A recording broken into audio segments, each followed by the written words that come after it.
The Crimes of Grindelwald review. Let's start off with the irrumpent in the room. I am not a Potterhead. All I care about in this or any other review is, does the story make sense?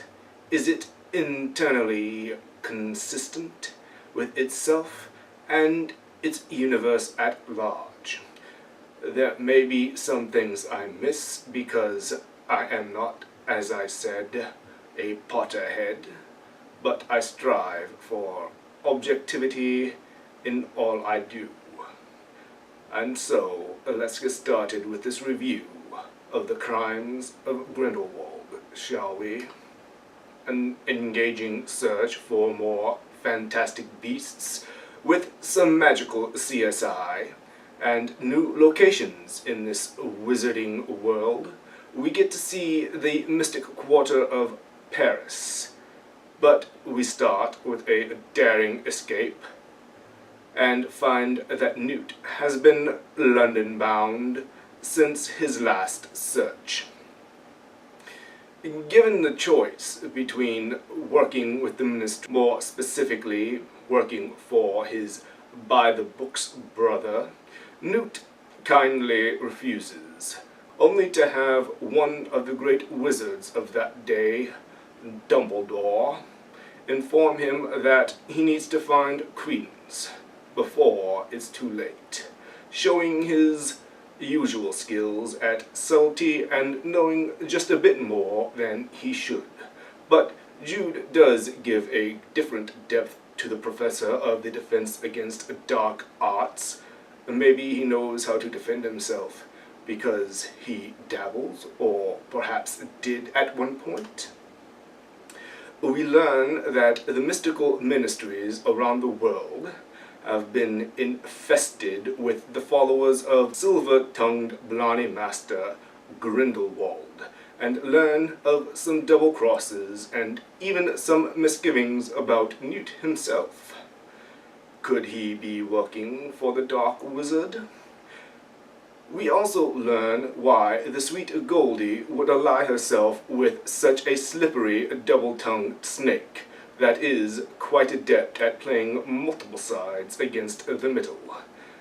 This is definitely not Jack Sparrow, showing Depp does have a range. Surprising, I know. All in all, even with the lack of separation for various flashbacks, the pace works. There is a level of internal consistency with the rest of the wizarding world, and it's fun for kids and entertaining for adults. A solid 3 stars, worth at least a matinee. I see, Severus, you want something. Revenge, perhaps? That is not entirely accurate. James Potter, in his egotistic, arrogant superiority and his ilk, do deserve to pay for his treatment of you and those like you. I thought you were not a fan of those like me. What do you care? Power has no petty squabbles, Severus. I have but one care. Power! All that matters is if you have the power, you make the rules.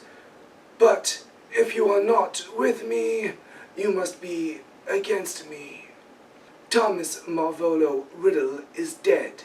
I am Lord Voldemort. You would do well to remember that. And now, I'm pleased to tell you, coming soon, one of the most powerful, technologically and biologically advanced superweapons has been stolen from a secure research station and tracked to a third-rate, backwater world at the edge of explored space, overrun by bloodthirsty savages. If this news were to escape to the general public, the repercussions could be just as disastrous as if the enemy got hold of the weapon.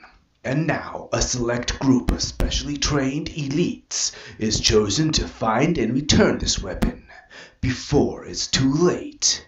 The fate of the galaxy, its very future, rests squarely at the feet of these 5 teachers. What could go wrong? Symbiote Pax Coram Tempeste, coming soon to an online retailer near you.